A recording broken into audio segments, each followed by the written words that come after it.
था आपको, respective components को हम लोग ऐड कर लेंगे, then we will take the a cap J cap के कैप के डायरेक्शन में जो भी इसका समेशन आएगा। सब्ट्रैक्शन करना है तो वही एक्स के कंपोनेंट को एक साथ सब्ट्रैक्ट कर लो, वाई के एक साथ, जेड के एक साथ। तो इस तरीके से हम लोग इसको कर सकते हैं। फिर हमने इसी बेसिस पे 2 क्वेश्चन करे थे, ये वाला किया था, दूसरा ये वाला। उसके बाद multiplication of vector, multiplication of vector में पहले स्केलर या डॉट प्रोडक्ट, दूसरा वेक्टर या क्रॉस प्रोडक्ट। स्केलर प्रोडक्ट या डॉट प्रोडक्ट क्यों बोलते हैं? डॉट प्रोडक्ट इसलिए बोलते हैं क्योंकि बीच में डॉट लगा रहता है, इससे दूसरा कोई लॉजिक नहीं है। स्केलर इसलिए क्योंकि इनका इस तरीके से मल्टीप्लिकेशन करने के बाद जो फाइनल आंसर आता है that is a scalar quantity.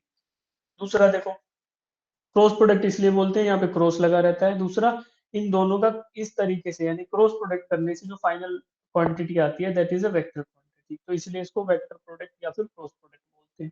फिर हमने देखा what is a dot product. तो डॉट प्रोडक्ट क्या था बेटा? A dot b is equal to a b cos theta.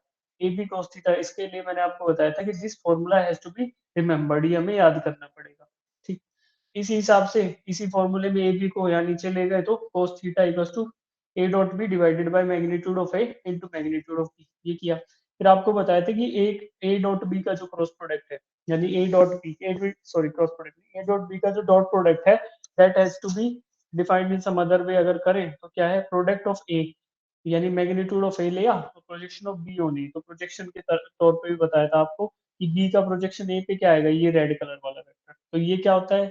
Trigonometry से थीटा देखा, थीटा के एडजेसेंट वाला एंगल था, तो sir it will be B cos theta. तो बी cos थीटा और multiplied by magnitude of vector A, तो that will be nothing but A into B cos theta. और दूसरे तरीके से देखो कि magnitude of vector B into projection of vector A on projection of vector B, तो A cos theta.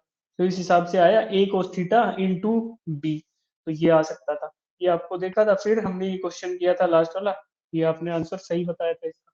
फिर properties of dot product, properties of dot product देखी कि a dot b is equal to B dot a. क्यों भाई? क्योंकि a dot b is equal to a a b cos theta था, और उसी तरीके से बी डॉट ए क्या होता है? बी ए cos थीटा। अब इनमें से किसी में भी ना तो कोई डायरेक्शन की बात है ना कोई साइन कन्वेंशन की बात है, तो ए बी cos थीटा लिखो चाहे बी ए cos थीटा लिखो, दोनों की वैल्यू बराबर आएगी। That's why vector dot product is commutative, यानी कि ए डॉट बी लो चाहे बी डॉट ए लो, दोनों की वैल्यू बराबर है। तो और एक स्केलर क्वांटिटी आती है डॉट प्रोडक्ट में, तो जो भी स्केलर क्वांटिटी आएगी that will be equal in both the cases, whether we are taking a dot b या फिर बी डॉट ए। फिर डिस्ट्रीब्यूटिव, भाई ए का डॉट प्रोडक्ट लो बी प्लस सी के साथ, या बी ए डॉट बी लो और ए डॉट सी ले लो, इनको ऐड कर लो, तो ये सेम ही होगा। क्यों? क्योंकि प्रोजेक्शन वाइज हमने आपको बताया था कि ए डॉट बी एक वेक्टर है, मान लो एक वेक्टर ए है दूसरा वेक्टर बी है, तो इन दोनों का अगर समेशन होगा रिजल्टेंट वेक्टर तो यहाँ तक आएगा वो, ए सी वेक्टर मान लो है। थोड़ा गंदा बन गया है, ये ए वेक्टर हुआ, ये बी वेक्टर हुआ, ठीक है, ये एक वेक्टर है, ये बी वेक्टर है। इनका समेशन आएगा कोई तीसरा वेक्टर अपोजिट ऑर्डर में according to triangle law of vector addition. तो मान लो ये आर है, ठीक है। अब मैं चाहे तो डॉट प्रोडक्ट ले रहा हूँ किसी वेक्टर सी का, ये वेक्टर सी है, ठीक है। थोड़े एंगल पे रखेंगे नहीं तो जीरो हो जाएगा डॉट प्रोडक्ट, थोड़े एंगल पे इसको रखेंगे ऐसे। तो अब प्रोजेक्शन आप कैसे भी निकाल लो इस वेक्टर का प्रोजेक्शन, या तो आर पे निकाल लो या ए पे निकाल लो और फिर बी पे रिस्पेक्टिवली दोबारा निकाल लो। तो जो ये सम आएगा ना इधर, तो वो इसके प्रोजेक्शन के सम के बराबर होगा। तो ज्योमेट्रिकली आप इसको ऐसे देख सकते हो, अदरवाइज ऐसे नहीं देखना। तो दूसरा तरीका ये हो सकता है कि ए डॉट बी और ए डॉट सी है, इनको आप करके देख लो। तो ए डॉट बी प्लस सी का जो समेशन आएगा उसी का जो कोस थीटा लोगे वो बी के साथ आएगा और उसी का कोस थीटा लोगे सी के साथ आएगा, तो दोनों का समेशन बराबर आएगा। ये डिस्ट्रीब्यूटिव प्रॉपर्टी हो गई कि it is distributive over sum, sum of two vectors. Scalar product का मैक्सिमम वैल्यू क्या हो सकता है? स्केलर प्रोडक्ट का मैक्सिमम वैल्यू, या फिर स्केलर या डॉट प्रोडक्ट एक ही चीज है, इसका मैक्सिमम वैल्यू क्या हो सकता है? ए बी साइन थीटा होता है भाई। अब साइन थीटा अगर मैक्सिमम हो जाए तो ये इसका मैक्सिमम वैल्यू हो सकता है। साइन थीटा मैक्सिमम कब, सॉरी cos थीटा होता है, सॉरी बताओ भाई, करेक्ट करो मुझे। ए बी cos थीटा होता है। cos थीटा अगर मैक्सिमम हो जाए तो यानी कि स्केलर प्रोडक्ट की मैक्सिमम वैल्यू मुझे मिल जाएगी। cos थीटा मैक्सिमम कब होता है? When theta equals to, when theta is equal to, cos theta is maximum when theta is equal to 0 degree, 0 degree. cos theta is maximum when theta is equal to 0 degree. Theta अगर 0 होगा तो cos theta मेरा 1 हो जाएगा, 1 होगा तो that will be the maximum value of the dot product of the two vectors and that will be nothing magnitude of vector a into magnitude of vector b. भाई cos theta की maximum value कब होगी, जब 0 पे होगा theta, और क्या maximum value होगी, cos थीटा की मैक्सिमम वैल्यू 1 हो सकती है। तो उस मैक्सिमम वैल्यू को 1 रख लो, तो a डॉट b की जो मैक्सिमम मैग्नीट्यूड है that can always approach magnitude of a into magnitude of b। तो उन दोनों का मैग्नीट्यूड मैक्सिमम, क्योंकि cos थीटा जो इसके साथ था वो क्या हो गया, 1 हो गया मैक्सिमम केस में, जब मैक्सिमम वैल्यू होगी तब ये 1 हो जाएगा, तो ए बी के बराबर हो सकता है। Now, if the scalar product of two non-zero vectors is zero, then the vectors are perpendicular to each other. देखो भाई, बात कह रहा है स्केलर प्रोडक्ट, यानी कि a डॉट b क्या है, a dot b is equal to 0 अगर है, और दोनों वेक्टर, वेक्टर ए भी और वेक्टर बी भी, ये दोनों नॉन जीरो वेक्टर्स है, मान लो तो ये नॉन जीरो हो गया, ये भी नॉन जीरो हो गया, तो इनका इन दोनों का प्रोडक्ट विल वो भी नॉन जीरो हो जाएगा ना। भाई दो नॉन जीरो क्वांटिटीज को आप एक दूसरे से मल्टीप्लाई करोगे, उनका प्रोडक्ट कभी भी जीरो नहीं आ सकता, तो इसको बोलता हूँ it is not equal to zero. और ए डॉट बी जीरो है, तो इसका मतलब क्या हुआ बेटा, cos theta has to be. अब कोस थीटा जीरो कब होता है, when theta is equal to, when theta equals to 90 degree 90 degree, 90 degree theta is equal to 90 degree, cos theta zero होगा।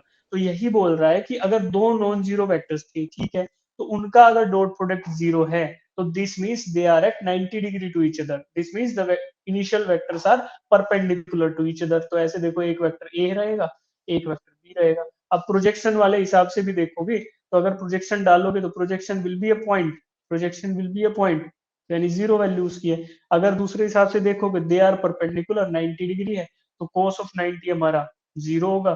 This means even though vectors are non zero, है ना, vector A and vector B are non zero by themselves, but their product still their dot product still will be a zero value because they are orthogonal to each other, या फिर they are at 90 degree to each other। इसके बाद बात आती है कि magnitude अगर मुझे पता है, if the scalar product of the two vector by itself is termed as self dot product. Self dot product किसी भी एक वेक्टर का उसी के साथ सेल्फ डॉट प्रोडक्ट अगर ले लोगे, तो दैट विल बी अ, क्या होगा, सेल्फ डॉट प्रोडक्ट ले रहे हो तो थीटा की वैल्यू हमेशा जीरो होगी, तो ए डॉट ए या A magnitude of A into magnitude of A into cos theta अगर वैल्यू आती है, तो उसके हिसाब से क्या आएगा, आप ए स्क्वायर इसी हिसाब से इसका मैग्नीट्यूड निकाल सकते हो। तो देखो, scalar product of a vector by itself is termed as self dot product and is given by, A का ए के साथ डॉट प्रोडक्ट लिया, साथ में cos थीटा लिखा। अब ए वेक्टर है, वो अपने साथ क्या एंगल बनाएगा, 0 डिग्री बनाएगा, तो उसको 0 लिख के 1 लिख दिया।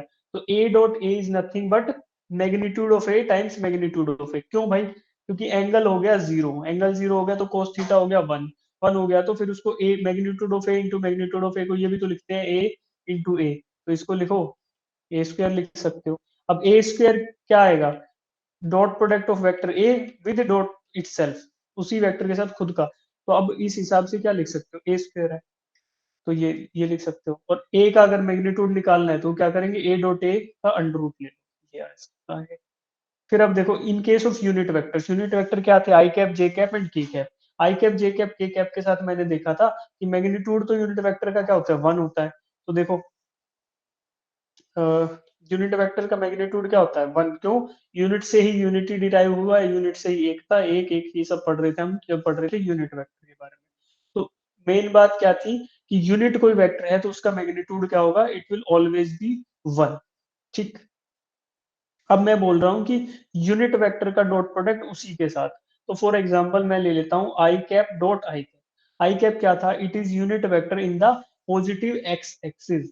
तो भाई यूनिट डॉट प्रोडक्ट का फॉर्मूला लगाओ, मैग्नीट्यूड ऑफ फर्स्ट वेक्टर, ठीक है जी, लगा दिया, into magnitude of second vector, ये भी लगा दिया, times cos of theta between them. अब एक वेक्टर खुद के साथ कितना एंगल बनाता है भाई, 0 डिग्री, जीरो है ना, एक एंगल दूसरे खुद के साथ 0 डिग्री का एंगल बनाता है। तो मैं क्या करूंगा, magnitude of first vector into magnitude of second vector. तो एक यूनिट वेक्टर का मैग्नीट्यूड क्या होता है, 1 होता है, तो 1 लिख दिया। फिर magnitude of another unit vector, ये भी 1 होगा, क्यों, क्योंकि ये यूनिट वेक्टर है, यूनिट वेक्टर की डेफिनेशन ही होती है कि it has only direction and the magnitude of a unit vector is 1। Unit unit magnitude का कोई भी वेक्टर होगा that is called as unit vector.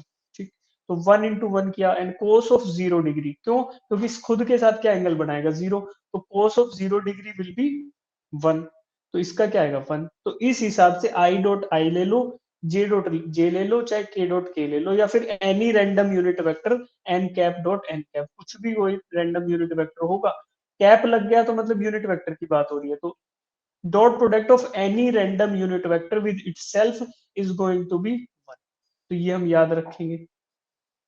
ठीक है, फिर कंपोनेंट वाइज चीजें देखते हैं, right. Two vectors are orthogonal और perpendicular if their dot product is zero. ठीक है, डॉट प्रोडक्ट जीरो आ गया मतलब they are orthogonal to each other, ये मैंने आपको बता दिया था। अब dot product in component form, अगर कंपोनेंट फॉर्म में मेरे को डॉट प्रोडक्ट लेना है, देखो एक वेक्टर ए है, उसको दिया हुआ है A X I cap A Y J cap A Z K cap, similarly B X I cap B Y J cap B Z K cap, इन सबको डिवाइड करके अलग अलग कंपोनेंट्स में लिख दिया गया है। अब now I want to find out vector a का डॉट प्रोडक्ट वेक्टर बी के साथ, तो vector a dot vector b ये करना है। तो क्या करूंगा, इसको एज इट इज लिख लूंगा कंपोनेंट फॉर्म में, इसको एज इट इज, जैसे हम पोलिनोमियल्स को मल्टीप्लाई करते थे बेटा, टर्म वाइज टर्म, पहली टर्म इसकी उठा लो, फिर एक एक करके इससे, फिर दूसरे नंबर पे इससे, तीसरे नंबर से इससे, ऐसे मल्टीप्लाई हम लोग करते जाएंगे। ठीक, ठीक है, पहली टर्म से करेंगे, फिर दूसरी से, फिर तीसरी से। ए एक्स आई कैप को पहले मैं बी एक्स आई कैप से मल्टीप्लाई करता हूँ, तो ए एक्स और बी एक्स ये दोनों आगे, ए एक्स और बी एक्स। ठीक है, आई कैप इसमें था और आई कैप ही बी एक्स के साथ था, तो I dot I cap dot I cap आ गया। फिर similarly A X I cap को बी वाई जे कैप के साथ मल्टीप्लाई किया, तो ए एक्स बी वाई तो बेटा मैग्नेट वो थे, सिर्फ स्केलर्स थे, तो एज इट इज मल्टीप्लाई हो गए, और आई डॉट जे आ गया, क्यों? पहले में आई कैप था, दूसरे में जे कैप था। इसी तरीके से मैं एक्सपेंड करता जाऊंगा, आई के साथ के आएगा, जे के साथ आई, फिर ये होता जाएगा। अब इसमें आपको सिर्फ तीन ऐसी टर्म्स मिलेंगी, ये एक्सपेंशन करने के बाद, मल्टीप्लीकेशन करने के बाद केवल तीन टर्म मिलेंगी जो नॉन जीरो है, बाकी सारी की सारी वैल्यूज जीरो हो जाएंगी। कौन कौन सी मिलेगी? आई dot I it will B non zero quantity, J dot J will be non zero quantity and के डॉट के will be non zero quantity. इसके अलावा सारी की सारी जीरो हो जाएंगी, क्यों? फॉर एग्जाम्पल यहाँ देखो, मैं एक एग्जाम्पल आपको लेके बताता हूँ, it is i cap, it is a unit vector in the positive x axis. दूसरा वेक्टर देखो, this is j cap, it is the unit vector in the positive y axis, तो ये वाई एक्सिस है, ये X axis है। अब इन दोनों axis के बीच में एंगल कितना हुआ बेटा, बताओ? 90 डिग्री। 90 डिग्री। तो by the definition of dot product, by the definition of dot product, इसमें कुछ कठिन नहीं है, we are just going by the definition. तो अब देखो, अगर डेफिनेशन से जाता हूँ, आई डॉट जे ले रहा हूं मैं, आई डॉट जे यही मुझे निकालना है। It will be magnitude of first vector, ठीक है जी, into magnitude of second vector, ठीक है जी। Now cosine of angle between them, तो एंगल कितना है आई डॉट जे में, आई आई कैप में और जे कैप में 90 डिग्री, तो cos ऑफ 90 डिग्री लिख दूं। तो अब देखो, magnitude of I cap, it's a unit vector, तो इसका मैग्नीट्यूड 1 होगा, मल्टीप्लाई करता हूं, फिर magnitude of J vector, J cap is also a unit vector, तो इसका मैग्नीट्यूड भी 1 होगा।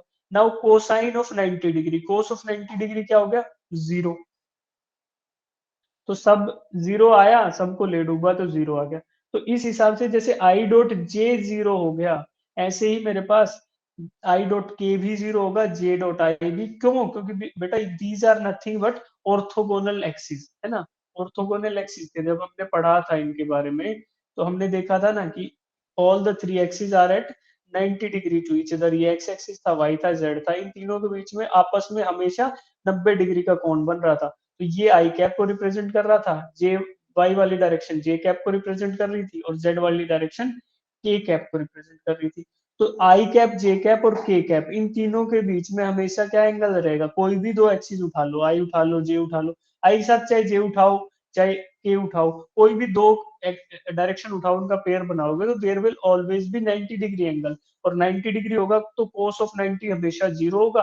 तो दिस मीन्स अगर आई के साथ आई ले रहे हो, है ना, आई डायरेक्शन के साथ अगर आप आई ले रहे हो, तो इन दैट केस ओनली, यहाँ पे आई कैप लिया और दोबारा भी आई कैप लिया, तो इन दैट केस ओनली मेरा आई डॉट आई जो आएगा that will be 1, otherwise in any case it is going to be zero, J dot J zero होगा और के डॉट के जीरो होगा, ये तो होंगे, सॉरी ये तो होंगे 1, जे डॉट जे 1 होगा, के डॉट के 1 होगा और आई डॉट आई 1 होगा। अदरवाइज इनके अलावा कोई भी कॉम्बिनेशन आप लेते हो इस सिस्टम में से, तो that will always be going to zero.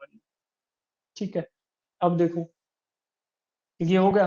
तो इस हिसाब से हमारे पास सिर्फ तीन नॉन जीरो टर्म बची, ए X B X I cap, A Y B Y J cap dot J cap, और A Z B Z K cap dot के कैप।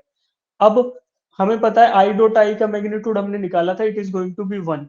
जे डॉट जे का भी बनाएगा और के डॉट के का भी बनाएगा, तो फिर क्या बचता है, A X B x, A Y B Y, A Z B Z. तो ये डेरिवेशन हो गया। तो फाइनली क्या बचा भाई, हम निकाल रहे थे वेक्टर ए का डॉट प्रोडक्ट वेक्टर बी के साथ। तो हमने क्या किया, इसका ए एक्स उठाया, उसको मल्टीप्लाई कर दिया बी एक्स के साथ, प्लस ए वाई उठाया, मल्टीप्लाई किया बी वाई के साथ, प्लस ए जेड उठाया और बी जेड से मल्टीप्लाई कर दिया। तो we are getting three pairs ना, इन तीनों को मल्टीप्लाई कर दो और सिंपली ऐड कर दो। That is the whole agenda of doing dot product in case of component forms, है ना। कंपोनेंट फॉर्म्स में अगर हमें वेक्टर्स गिवन है, तो we will take the respective components, multiply them together and ultimately add all the three terms। जो तीन ये टर्म आएगी इनको ऐड कर देंगे तो हमारा क्या आ जाएगा, फाइनली डॉट आ जाएगा।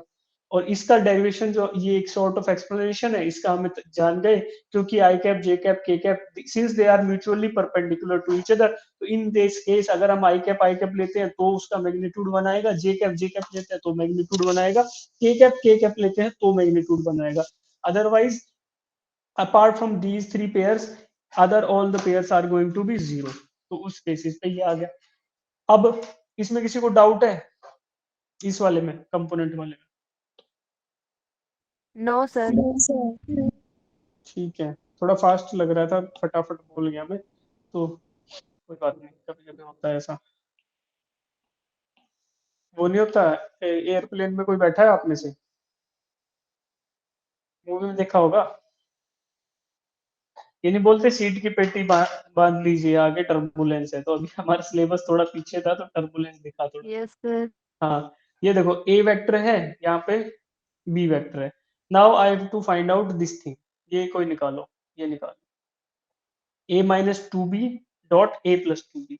तो इसके लिए क्या करना होगा, मुझे ए वेक्टर दिया हुआ है, बी वेक्टर दिया हुआ है, पहले मैं निकालूंगा ए माइनस टू बी, ठीक है, फिर निकालूंगा ए प्लस बी और उन दोनों को डॉट प्रोडक्ट कर दूंगा। इसका आंसर निकालो भाई सब लोग। सबसे पहले तो टू बी निकाल लो, टू टाइम्स बी वेक्टर, तो two times B vector will be minus two J cap plus four K cap, ठीक है बेटा। इसके बाद निकाल लो A minus two B, A minus two B क्या होगा, ए मुझे दे रखा है ये रहा, टू बी मैंने निकाला है, उसमें से माइनस करते जाऊंगा कंपोनेंट वाइज। तो ए वेक्टर है I cap minus J cap, अब टू बी वेक्टर ये दे रखा है, तो पहला आई कैप था, इधर आई कैप है नहीं तो एज इट इज लिख देंगे, और माइनस जे कैप और इधर का माइनस माइनस टू के जे कैप, तो one minus minus two J cap ये हो गया। और इधर के कैप था ही नहीं, तो इधर minus of two, oh sorry क्या किया भाई मैंने, टू से मल्टीप्लाई नहीं करना था, I need to just, one था ना, हाँ ठीक है, एज इट इज तो रखा है।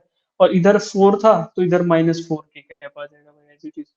तो अब ये मेरा a माइनस टू बी आ गया। ऐसे ही आप a प्लस बी निकालो, a और b को ऐड करो और फिर इस वाले से मल्टीप्लाई कर दो, डॉट प्रोडक्ट कर दो, कंपोनेंट वाइज मल्टीप्लाई करके सीधा ऐड करना है। तो करो इस सब, इसको सब करो, अटेम्प्ट सब लोग करेंगे, एक मिनट बाद पूरा अच्छे से डिस्कस कर दूंगा मैं। एक मिनट का टाइम दे रहा हूँ, सब लोग अटेम्प्ट करेंगे, कलम सबकी चलनी चाहिए।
जिनका हो जाएगा बेटा हैंड रेज करेंगे, waiting, I am waiting for. Attempt सब लोग करेंगे भाई, कलम सबकी चलनी चाहिए।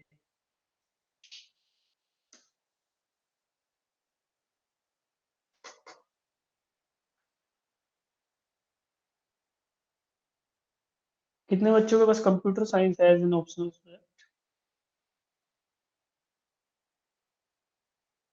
सर क्या? कितने बच्चों के पास computer science as an optional subject है 12th क्लास के लिए? अच्छा, आकृति के पास भी। अरे भाई सही, शाबाश, 14 स्टूडेंट्स आर ऑलरेडी देयर। तो अभी आप लोगों के पास कोडिंग लैंग्वेज का क्या सीन है? कौन सा लैंग्वेज चल रहा है, सी प्लस प्लस है या पाइथन है? Sir Java. जावा।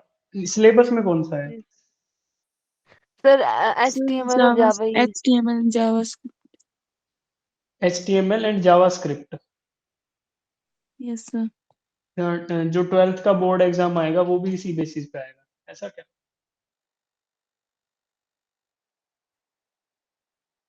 कोई बताएगा क्या? नो सर, प्लस टू के लिए अलग बुक होती है। सर प्लस 2 में होती है अलग। अच्छा, 11th में ये है और प्लस 2 में पाइथन रहेगा शायद ना? Yes sir. ठीक। यस सर PHP भी है। पढ़ते कहाँ से हो? हेलो। सर बुक से। ठीक।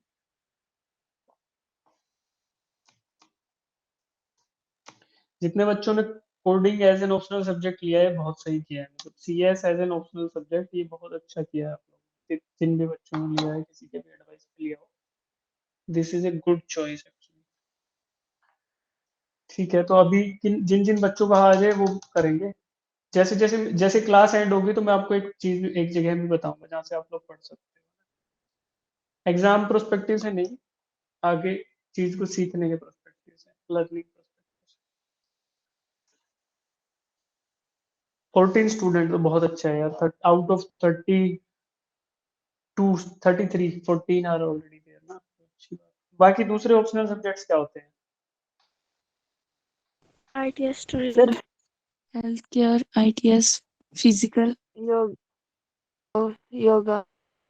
अच्छा, अरे तुम तो नीट वाले बच्चे हो, शाबाश। साइकोलॉजी। सही है, सही है। तुम्हारे वैसे एक बात बता रहा हूँ मैं तुम्हें ना, future belongs to the people who are good at computer science and good at medical science, क्योंकि ये एक ऐसा डोमेन है जहाँ पे अभी बहुत सा स्कोप बचा हुआ है बेटा। मैं बताऊंगा थोड़ी देर बाद, बताऊंगा आपको बहुत अच्छी चीज। अभी एक काम करो, इसका आंसर कितने बच्चों का आ गया? क्या सर? ये क्वेश्चन का आंसर कितने बच्चों का आ गया? जो क्वेश्चन 1 दिया हुआ है आपको, ये सॉल्व करने को दिया हुआ है ना? ठीक है, चलो अभी स्टार्ट करते हैं। नहीं आया तो देख लो भाई, कोई दिक्कत नहीं है, लेकिन कर लेना, इसको भी कर लेना, असाइनमेंट्स को भी कर लेना। ठीक है, हम लोग क्लास के बाद 5 मिनट एक्स्ट्रा रुकेंगे, फिर आपको कुछ अच्छी चीज बताऊंगा।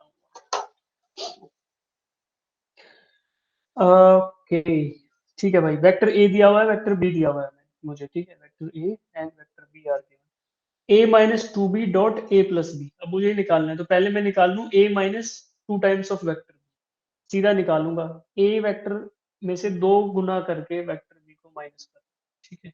तो 2b क्या होगा भाई, 2b will be -2j cap, हर एक कंपोनेंट को 2 से मल्टीप्लाई कर दूंगा और 4 टाइम्स की, ये मेरा होगा 2b। Vector a minus this करूंगा तो क्या होगा, आई कैप, इधर आई कैप का कंपोनेंट ही नहीं है 2b के साथ, तो क्या करेंगे, आई कैप को एज इट इज लिख देंगे बेटा। फिर -1 j कैप है, इधर -2 j कैप है, तो माइनस और माइनस प्लस हो जाएगा, तो ये क्या होगा, -1 + 2 j कैप, ठीक है जी। फिर इधर माइनस, इधर कुछ था ही नहीं तो, और ये -4 k कैप हो जाएगा, क्योंकि मैं माइनस कर रहा हूँ, इधर 2 भी माइनस कर रहा हूँ, तो क्या होगा, -4 k कैप। ये आ गया भाई।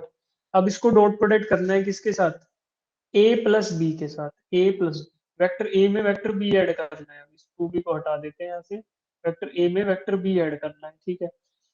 माइनस ये वेक्टर का इधर आई कैप है, इधर आई कैप नहीं है, तो सीधा आई कैप लिख देंगे। -j कैप है, इधर -j कैप है, तो -j cap, -j cap -2 j cap हो इधर के कैप है नहीं, इधर 2 टाइम्स के कैप है, तो 2 के कैप हो गया। अब इनका मुझे डॉट प्रोडक्ट लेना है भाई। इसको अगर मैं सिंप्लीफाई करूं तो it will be minus I, it will be I cap then plus J cap and minus 4 K cap. तो इसको एज इट इज लिख देते हैं थोड़ा सोल्व करके, ये I cap minus J cap and then minus of 4 K cap. कुछ गलत कर दिया शायद, प्लस जे कैप आएगा। अब सही है। अब इनका डॉट प्रोडक्ट लेना है। Now I will do it by component wise. I cap के आगे जो लिखा है 1 लिखा है, मुझे 1 दिख रहा है, इधर भी 1 लिख रहा है, तो 1 into 1 I cap dot I cap. तो आई डॉट कैप ही होगा ना, वही नॉन जीरो वैल्यू होगी। तो 1 इंटू 1 बाई 1 इंटू 1 प्लस इधर भी 1 है जे कैप के साथ एंड देन माइनस 2, तो 1 इंटू माइनस 2 देन के कैप है तो माइनस 4 है इधर और ये 2 है, तो माइनस 4 इंटू प्लस 2। तो ये मेरा फाइनल आंसर आएगा, that will be 1 into 1 1 and then minus 2 and then minus 8। तो इसका फाइनल आंसर आएगा -9। कितने बच्चों का ये आया, जेन्युइनली बताएंगे सब। -9 कितने बच्चों का आया?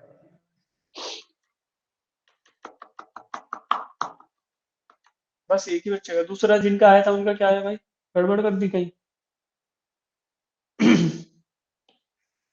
ठीक है, ठीक है, जिनका नहीं आया ऐसे कर लेना यार, इसको बहुत सिंपल है, इसको बार बार डिस्कस करके मजा आएगा नहीं, है ना।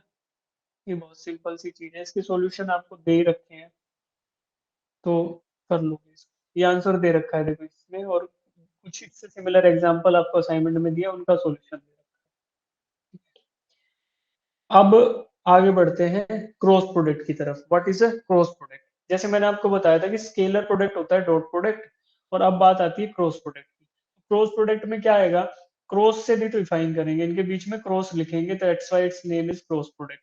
दूसरा इसका एक फाइनल आंसर आएगा, that will be a vector quantity, तो इसको क्रॉस प्रोडक्ट बोलेंगे या vector product. A cross B करने के बाद जो मेरे पास फाइनल आंसर आएगा, that is going to be a vector quantity. अब A cross B is nothing but magnitude of vector A times magnitude of vector B into sine of angle between the two vectors and n cap। अब देखो पहले क्या था, dot product में क्या था, magnitude of A times magnitude of B into cos of theta, बस इतना था डॉट प्रोडक्ट। यहाँ कोस का बदल के हो गया साइन, है कोस का बदल के हो गया साइन। देखो यहाँ क्रॉस है ना, क्रॉस सी है तो इससे अपोजिट वाला आएगा भाई, सी के साथ साइन आएगा, और वहां था क्या, डॉट था, डॉट था, डॉट के साथ आएगा क्रॉस, उल्टा आएगा, इधर उल्टा रहेगा। सी से सी होता है बट सी के साथ क्रॉस नहीं आएगा, क्रॉस के साथ आएगा साइन थीटा। ऐसे याद रख सकते हो, रख लो, बेकार सा तरीका बताया आपको याद रखने का। A B cos of theta, ये था मेरा डॉट प्रोडक्ट, और यहाँ ए बी साइन थीटा, उसके साथ एक और वेक्टर आ गया एन कैप। तो ये एन कैप क्या रिप्रेजेंट कर रहा है बेटा, it is representing a unit vector, a unit vector in the direction of, a unit vector in the direction of cross product of a cross b। इनका जो cross product की जो direction होगी उसको रिप्रेजेंट करने के लिए एक एक्स्ट्रा वेक्टर आया, दैट इज यूनिट वेक्टर, और इसीलिए a क्रॉस b जो है उसको वेक्टर प्रोडक्ट बोलते हैं, because it has some sense of direction to it. और वो सेंस कौन दे रहा है, this unit vector N cap. ये जो यूनिट वेक्टर एन कैप आपको दिखाई दे रहा है, this is giving that direction of sense of a cross b। Now magnitude wise देखो तो मैग्नीट्यूड हो गया ए बी साइन थीटा, और डायरेक्शन हो गई एन कैप। तो ये एक वेक्टर क्वांटिटी हो गया इसका, ये तो होगा मैग्नीट्यूड और ये होगी डायरेक्शन। ठीक, मैग्नीट्यूड एंड डायरेक्शन। अब देखो आपको ये दिख रहा है plane of vector A and B, plane of vector A and B. तो मैं क्या कर रहा हूं, if I want to take cross product of vector A with vector B, तो क्या करेंगे भाई, थीटा एंगल इनके बीच में। तो अब मेरे को सिर्फ डायरेक्शन फाइंड आउट करनी है, मुझे मैग्नीट्यूड तो पता है, magnitude is always going to be magnitude of vector A magnitude of vector B and then sine of angle theta. अब sine of angle theta, theta मुझे पता है, गिवन रहेगा, ये हमेशा गिवन रहेगा थीटा। तो साइन तो मुझे पता है, सो साइन थीटा निकाल लूंगा, मैग्नीट्यूड भी मुझे गिवन रहेगा, ये भी मैं निकाल लूंगा। Now I have to find out the direction. Direction निकालने का एक तरीका है कि it is always going to be perpendicular, पहला बात। कि ए क्रॉस बी जो है, जो plane of vector A and B है उसके हमेशा परपेंडिकुलर होगा। क्रॉस प्रोडक्ट हमेशा प्लेन ऑफ वेक्टर्स के परपेंडिकुलर होगा। किस डायरेक्शन में होगा, that will be given by A cross B, that will be given bye right hand thumb rule. तो राइट हैंड थंब रूल या right hand screw rule, screw rule है, screw को right hand screw को आप tight कर रहे हो, उस डायरेक्शन से आपको पता पड़ गया जिस डायरेक्शन में रोटेट कर रहे हो ए क्रॉस बी, तो जिधर वो स्क्रू जाएगा that is the direction of A cross B. या फिर राइट हैंड थंब रूल, जो प्लेन ऑफ वेक्टर है, इसमें इमेजिन करो, मैं अपने हाथ को जैसे दिखा रहा हूँ, ऐसे रखो वेक्टर ए की सिधाई में और बी की तरफ कर्ल करो, ए से बी की तरफ घुमाओ, तो जिस डायरेक्शन में आपका थंब पॉइंट करेगा that will be the direction of A cross B. तो अब देखो, अगर ए पे आपका सीधा हाथ रखा हुआ है और आप रोटेट कर रहे हो अपनी उंगलियों को कहाँ, बी की तरफ, तो थंब आपका अपवर्ड डायरेक्शन में पॉइंट करेगा, thumb will be pointing in the upward direction 90 degree पे। तो दैट इज, जो ऊपर वाला एन कैप है वो किसकी डायरेक्शन शो करेगा, ए क्रॉस बी। और नीचे वाला एन कैप जो है that will be the direction of B cross A. अब बी पे रखो और ए की तरफ रोटेट करके इमेजिन करो, बी पे आपका हाथ ऐसे रखा है और ए की तरफ आप उसको घुमा रहे हो उंगलियों को, तो हमारा थंब कहाँ पॉइंट करेगा, it will be pointing in the downward direction. तो this downward direction is the direction of B cross A. तो ये नीचे वाली जो एन कैप है that is the direction of B cross A, और ऊपर वाली डायरेक्शन है that is the direction of A cross. Always the cross product is always going to be at 90 degree to the plane of paper, plane of vectors a and b, जो भी ये plane होगा उससे हमेशा 90 degree पे रहेगा। तो ये एक प्रॉपर्टी है किसकी, cross product of the two vectors. और N cap is the direction of cross product and that is going to be 90 degree to the both the vectors. ये आप याद रखेंगे इसके लिए। और फॉर्मूला क्या है, A B sine theta N cap, बस ये याद रखना है। सिंपल सिंपल चीजें जो फाइनली जो हमारे दिमाग में होनी चाहिए, that is A cross B is nothing but A B sine theta N. जैसे वहां पे क्या था, ए बी कोस थीटा था, इधर ए बी साइन थीटा है और एक एन कैप है। एन कैप कहाँ से आएगा, राइट हैंड थंब रूल से। अब राइट हैंड थंब रूल आप सब चलाना सीख लो, ये राइट हैंड थंब रूल आपका कितने बार काम आएगा, बहुत बार काम आने वाला है फिजिक्स में, तो इसको आप याद रखना। ठीक है, तो यहाँ पे आपकी सेम डिटेल्स लिखी हुई है। अब जो आपको बताया वही यहाँ पे लिखा है, पढ़ लेंगे आप। अब हम फाइंड आउट करते हैं, देखो कंपोनेंट, जैसे हम लोगों ने आई कैप जे कैप के कैप लिया था, तीन अलग अलग डायरेक्शंस थी, आई कैप जे कैप एंड के cap. All these three directions were along the three perpendicular Cartesian axis. जो हमारे पास कार्टेशियन कोऑर्डिनेट सिस्टम होता है उसमें तीन एक्सिस थी, एक्स वाई और जेड। इनके अलोंग जो हमारे डायरेक्शंस थी, these were nothing I cap J cap and के कैप। ये बात बहुत बार रिपीट हो गई, अब नहीं करेंगे इसको। अब देखो, आई क्रॉस जे की बात कर रहे हैं, I am taking cross product of vector I cap with vector J cap. तो vector I cap was the unit vector in X direction, अब मैं ले रहा हूं इसका cross product with another unit vector that is the unit vector in J direction. तो ठीक है भाई, ये वेक्टर्स है, इनका मैं क्रॉस प्रोडक्ट ले रहा हूं and this theta is the angle between them. तो थीटा क्या है, 90 डिग्री है यहाँ पे, थीटा इज 90 डिग्री। अब I am finding out vector I cap cross vector J cap, then उसका डायरेक्शन क्या आएगा। देखो यहाँ इमेजिन करो, ऐसे ऐसे है अपना, मैं हाथ रख रहा हूँ ऐसे, and now I am curling my fingers from I cap to J cap. तो कहाँ आ रहा है, मेरी तरफ आ रहा है ना मेरा अंगूठा, तो यानी कि we are pointing in the paper से आउटवर्ड डायरेक्शन में, द प्लेन ऑफ पेपर से आउटवर्ड डायरेक्शन में हमारा थंब पॉइंट कर रहा है। तो that direction is given by K cap, के कैप से मुझे डायरेक्शन मिल रही है। तो मुझे पता चला कि I need to find out I cross J. अब ये क्या होता है, magnitude of first vector times magnitude of second vector, then sine of angle between them and then direction N cap. तो अब देखो इसमें क्या क्या चाहिए मुझे, आई कैप का मैग्नीट्यूड मुझे पता है, क्यों, क्योंकि ये यूनिट वेक्टर है तो इसका मैग्नीट्यूड 1 ही होगा, जे कैप का मैग्नीट्यूड भी 1 होगा। Sine of theta, since theta जब आई डॉट जे ले रहा हूं तो थीटा इसका 90 डिग्री है, तो साइन ऑफ 90 डिग्री क्या होता है भाई, साइन ऑफ 90 डिग्री 1 होगा। तो ये मैग्नीट्यूड तो मुझे पता चल गया कि मैग्नीट्यूड होने वाला है 1। और एन कैप मुझे मिलेगा राइट हैंड थंब रूल से। तो राइट हैंड से मैं ऐसे आई से जे की तरफ जा रहा हूं, तो my thumb is pointing in the outward direction of the paper, this means N cap is nothing but vector K cap. भाई के कैप ही तो हुआ, इधर से गया इधर, मेरी कर्लिंग यहाँ से उंगलियों की स्टार्ट हुई और इधर मूव करी, तो मेरा thumb is pointing in this direction. तो that is the direction of vector K cap. तो के कैप आ गया, एन कैप को रिप्लेस कर लिया के कैप ने और मैग्नीट्यूड 1 आया, तो दिस इज के कैप। देखो, तो I cross J is going to be K cap. तो ऐसा आया मेरा पहला फॉर्मूला। जे से के की तरफ करूंगा तो फिर आई कैप आएगा, के से आई की तरफ करूंगा तो जे कैप आएगा, और उल्टा डायरेक्शन में करूंगा ऐसे तो नेगेटिव वाले आने लगेंगे। भाई जे आई से जे किया मैंने तो आउटवर्ड था, अब वही मैं जे से आई करता तो in the plane of paper आपकी तरफ आता मेरा अंगूठा, है ना, जे क्रॉस आई आपकी तरफ आता, तो that is the inside the plane of paper. तो वो माइनस के कैप रिप्रेजेंट करता है, ऐसे पीछे कोई डायरेक्शन होती के कैप की माइनस के कैप। तो ये आता दूसरे केस में अगर मैं जे क्रॉस आई लेता हूं। अब सिमिलर केसेस इन दोनों के साथ भी हो सकते हैं, उनमें भी नेगेटिव आई कैप नेगेटिव जे कैप ये आ जाएगा। ठीक, अब इनको निकालने का ये तो हुआ तरीका कि कैसे ये आई वैल्यूज। अब इनको याद रखने का तरीका है सिंपल, इससे भी बहुत सिंपल है, जो सिर्फ याद रखनी है चीज वो सिंपल ही होती है।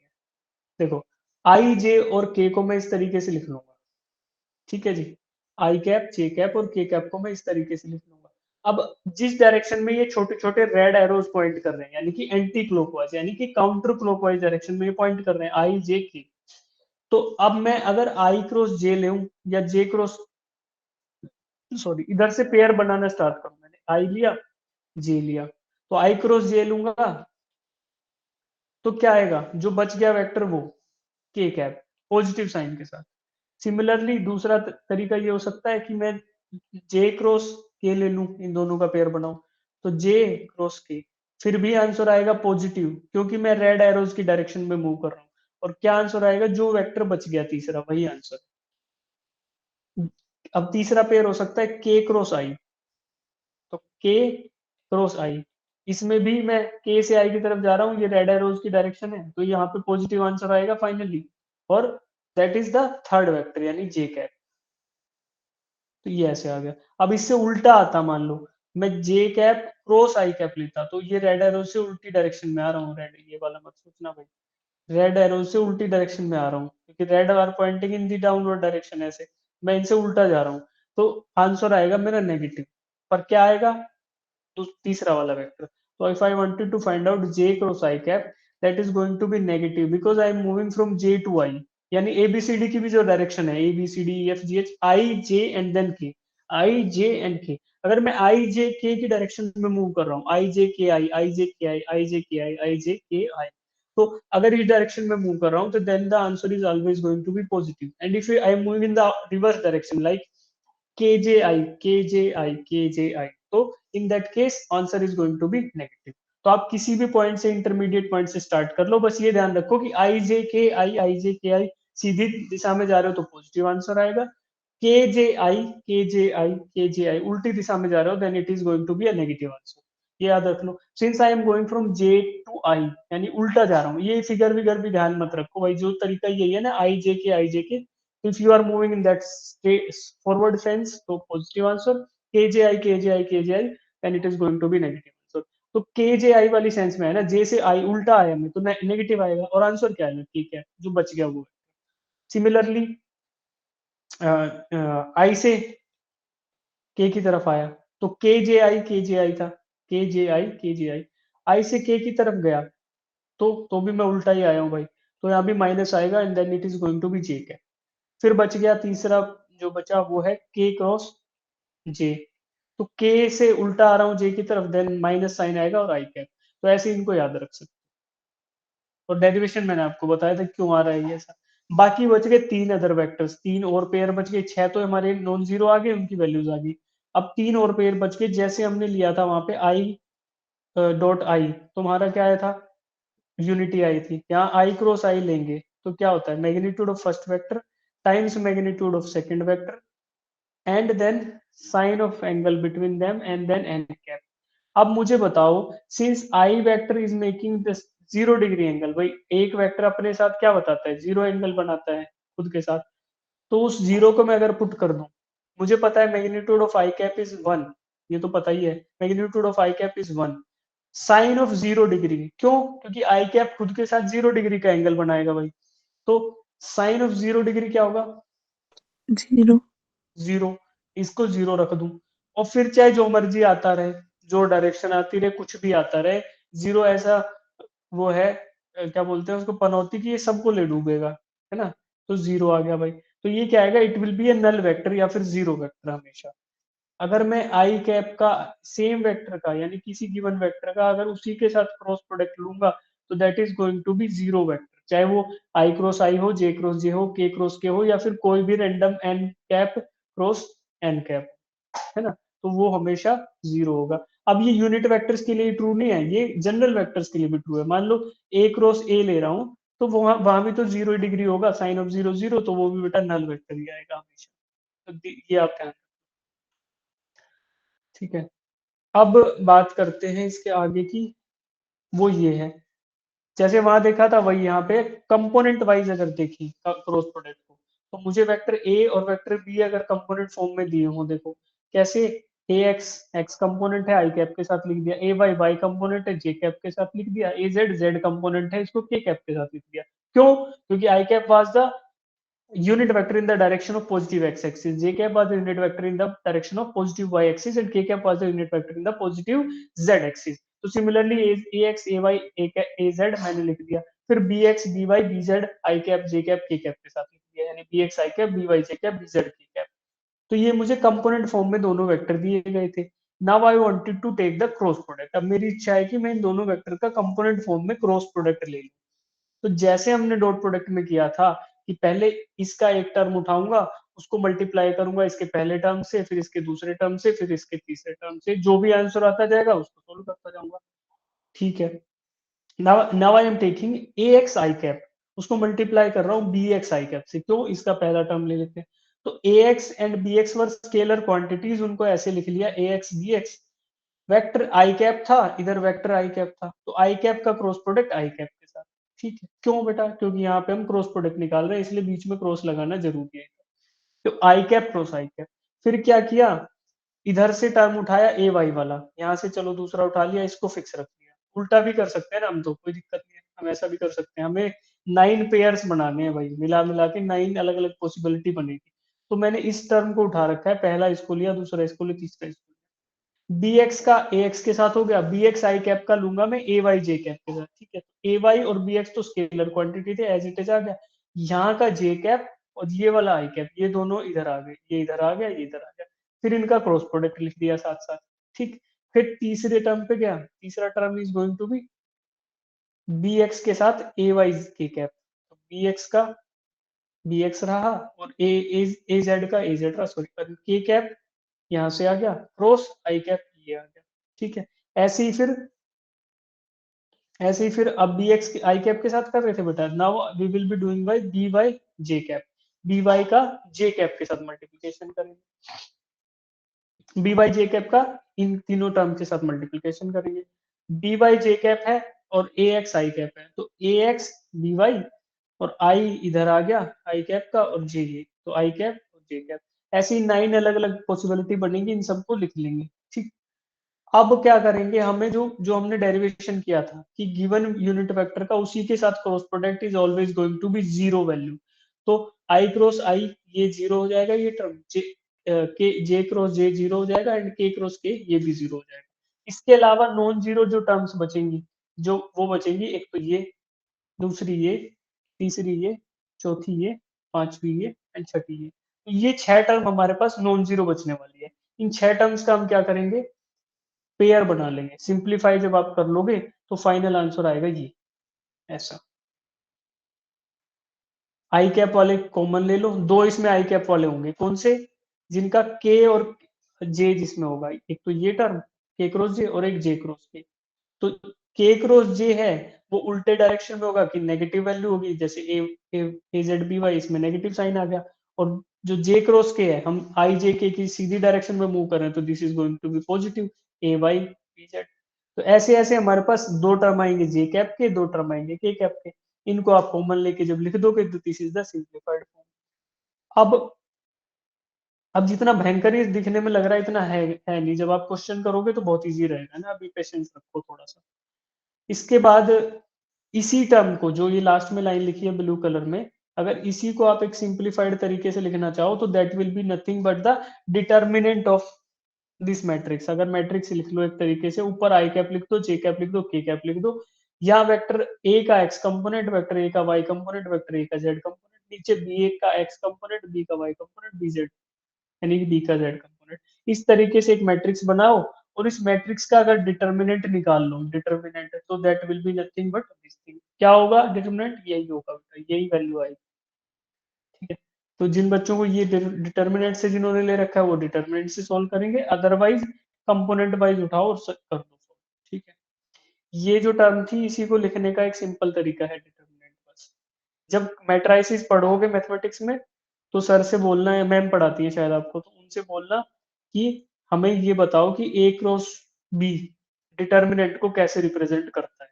Why vector A cross product उसका ले लोगे तो why it represents determinant of the matrix. तो इसका एक फिजिकल सिग्निफिकेंस भी होता है, ये आप मैम से पूछना। ठीक है, अगर किसी बच्चे को अभी पूछना है तो मेरे को व्हाट्सएप मैसेज करना है इस नंबर पे, मैं भेज दूंगा आपको कोई वीडियो। मेरा नंबर यही है ना? हाँ, ये नंबर है, इस पे व्हाट्सएप कर देना। ओके, स्क्रीनशॉट ले सकते हो अगर लिखना नहीं है तो। हाँ, ये हो गया भाई। अब अगले पेज पे क्वेश्चन है, वो सब लोग सॉल्व करेंगे, then we will stop here.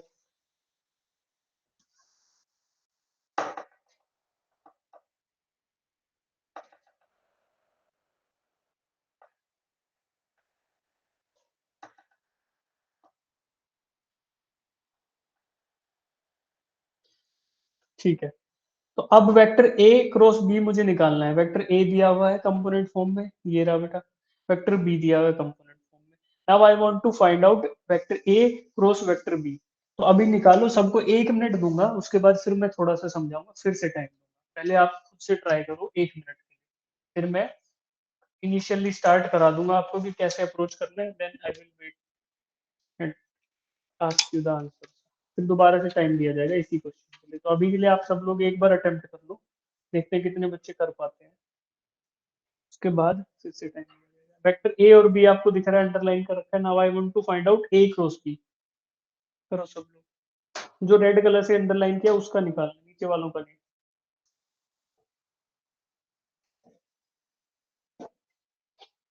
सब लोग अटेम्प्ट जरूर करेंगे, आंसर गलत सही जो मर्जी आए, लेकिन अटेम्प्ट करो।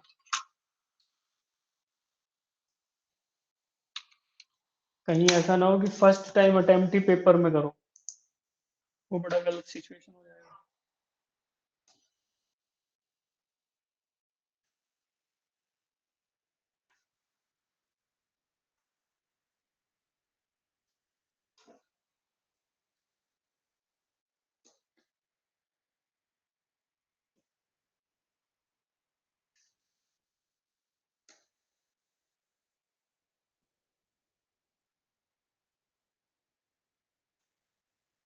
जिनका आंसर आ जाएगा वो हैंड रेज करेंगे।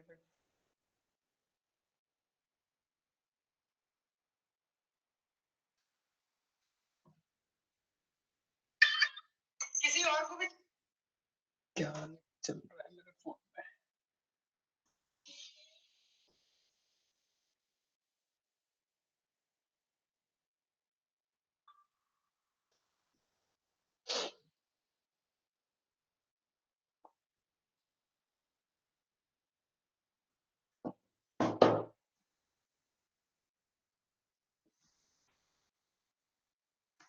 अच्छा, ये बस हैंड रेज कर दो जितने बच्चे इसको थोड़ा बहुत कर पा रहे हैं, थोड़ा बहुत कर पा रहे हैं वो हैंड रेज कर दो।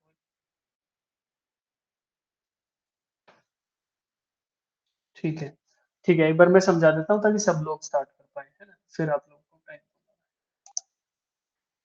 फिर एक मस्त सी चीज बताऊंगा, फिर चले जाएंगे क्लास के बाद। देखो, vector A and vector B, मुझे दोनों वेक्टर दिए गए हैं। ठीक है, now I want to find out A cross B. क्या करना है, वेक्टर ए लिख लो भाई, और क्रॉस वेक्टर बी ये करना है। क्या, सीधा सीधा लिखो 2 i cap minus 5 j cap plus 3 j cap. क्यों? क्योंकि ये वेक्टर ए था, इसको क्रॉस प्रोडक्ट करना है 3 i cap plus 4 j cap minus 9 k cap के साथ। ठीक है, अब क्या करोगे, एक एक टर्म उठाओ। पहले वही उठाएंगे जो ब्लू में अंडरलाइन करो, ये उठा के 1 2 3 इन तीनों के साथ क्रॉस प्रोडक्ट करना है। तो 2 i cap cross 3 i cap. ठीक है, तो मुझे पता है कि vector I cross I it is going to be 0। क्यों भाई, 2 आई कैप था और 3 आई कैप था, तो 2 इंटू 3 लिख लो, और I cap cross I cap ये आएगा पहला टर्म। तो ये देखो, इसको इस खाली सोल्व कर रहा हूँ तो 6 आई क्रॉस आई आएगा। आई क्रॉस आई का मतलब क्या हुआ कि वेक्टर सेम वेक्टर उसी के साथ क्रॉस प्रोडक्ट है, this means theta is going to be 0। और क्रॉस प्रोडक्ट में क्या था formula, A B sine theta N cap था। तो साइन थीटा क्या होगा, थीटा 0 होगा तो साइन थीटा 0। तो ये आई क्रॉस आई वाली जो टर्म है ये 0 होगी, तो मैं क्या कर रहा हूँ, इसको हटा ही दे रहा हूँ पहले टर्म को, क्योंकि आई क्रॉस आई था इसमें। दूसरी टर्म उठाएंगे 2 आई कैप को 4 जे कैप के साथ, तो 2 इंटू 4 इसको किसके साथ करना है, इसके साथ, तो दोनों की टर्म क्या आएगी, 2 into 4 that is going to be 8 I cross J, I cross J. तो आई से जे की तरफ जा रहा हूँ, आई जे के आई जे के आई जे के, ये बताया था, तो पॉजिटिव आएगा, कौन सा आएगा, के वाला, तो ये आएगा 8 के कैप। ठीक है, अब उसके बाद उठाता हूँ 2 आई और तीसरा ये 9 के, ये इधर आए, तो 2 इंटू -9 तो -18 आई क्रॉस के, आई क्रॉस के, तो ये क्या आएगा भाई, आई जे के था ना मेरा, ऐसे था आई जे के, आई जे। तो अगर के क्रॉस आई होता तो पॉजिटिव डायरेक्शन होती, बट आई डॉट के है तो मैं इधर से उल्टी दिशा में आ रहा हूँ, तो this means it is going to be negative value. तो minus J cap, -18 minus J cap यानी कि 18 जे कैप, -18 का था और एक माइनस जे कैप का था, दोनों मिलके प्लस हो गए। सिमिलरली अब इधर से दूसरी टर्म उठा लेता हूँ, ये 2 आई कैप की जगह मैं उठा लेता हूँ यहाँ से -5 जे कैप। -5 जे कैप का करते हैं 3 आई कैप के साथ, तो ये दोनों इधर आएंगे, क्या होगा, -5 into 3 that is going to be -15 J cross I, तो जे से आई की तरफ जा रहा हूँ तो यानी उल्टी दिशा में जा रहा हूँ, जे आई, तो that is going to be minus of K cap, तो इधर माइनस के कैप लिख देता हूँ, तो -15 and minus K cap is going to be 15 K cap. ठीक है, उसके बाद आते हैं -5 था, इधर से इसको छोड़ देंगे, यहाँ से इसको उठाते हुए ये +4 जे कैप, तो -5 J cap and +4 J cap, since J cap and J cap इनका क्रॉस प्रोडक्ट 0 होगा तो टर्म आएगी 0, लिखो तो लिखो, नहीं तो मत लिखो। फिर 5 जे कैप का 9 के कैप के साथ, 5 जे कैप का 9 के कैप के साथ क्रॉस प्रोडक्ट लेंगे, that is going to be -5 and -9, तो 9 5 जा 45, 45 जे क्रॉस के, जे से के की तरफ जा रहा हूँ तो it is always a positive direction, तो मेरा आंसर आएगा आई कैप, 45 आई कैप। अब बच गया तीसरा टर्म, सबके साथ हो गया।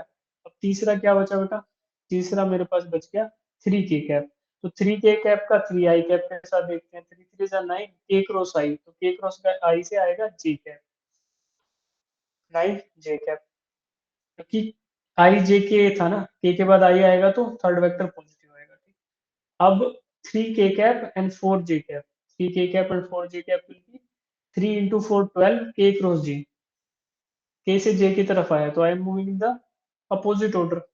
देखो ऐसे बना लो यार, अगर वो नहीं आ रहा तो आई सी के, तो मैंने क्या बताया था, पॉजिटिव यानी कि एंटी क्लॉकवाइज, ऐसे जा रहे हो तो पॉजिटिव आएगा। ठीक है, अब देखो कौन सा कर रहे थे हम लोग कैलकुलेट, 3 के कैप इंटू 4 जे कैप, तो के से जा रहा हूँ जे की तरफ, तो मूव कर रहा हूँ उल्टी डायरेक्शन, तो it is going to be negative और क्या आई, तो 3 into 4 12 into minus I cap. ठीक है, और बाकी के कैप क्रॉस के कैप ये मेरा 0 हो जाएगा। अब देखो इसको सोल्व करते हैं, 8 के कैप प्लस 15 के कैप, 8 और 15 23 के cap, 18 J cap and 9 J cap, तो 27 जे कैप, 15 के कैप एंड, भाई ये क्या बचा, अच्छा 15 तो हो गया, 45 आई कैप एंड देन -12 के कैप, तो 12 आई कैप, तो दोनों को सब्ट्रैक्ट करेंगे तो बेटा क्या आएगा, ये प्लस ऑफ 33 आई कैप, तो ये आंसर आएगा 33 आई कैप प्लस 27 जे कैप प्लस 23 के कैप। तो इस तरीके से कर लेंगे, ये वाला आप घर पे अटेम्प्ट कर लेना, ठीक है, या अभी कर लो।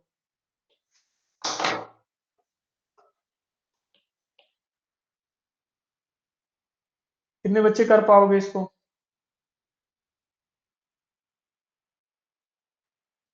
नहीं कर पाएगा कोई भी। चलो अब कल की क्लास में फिर से कराऊंगा मैं इसको स्टार्ट। कल आते ही ये न्यूमेरिकल करना है आपको, जो मैंने अभी किया है सेम चीज रिपीट कर लेना। नहीं आया तुम्हें, कोई बात नहीं बेटा, थोड़ा टफ है ये चीज। ये पोलिनोमियल एक्सपेंशन तो करा हुआ है तुमने 8th 9th में, तो करा ही होगा, उसी तरीके से करना है, नया कुछ है नहीं वैसे इसमें। वेक्टर वाइज तो होती है डायरेक्शन, ये डायरेक्शन जो बताएं, पर कोई नहीं, हम इसको एक बार स्टेप बाय स्टेप कल फिर से कर लेंगे। तो अभी देखो मेरी डिस्प्ले दिख रही है ना? ठीक है, मैं रिकॉर्डिंग स्टॉप कर देता हूँ क्लास।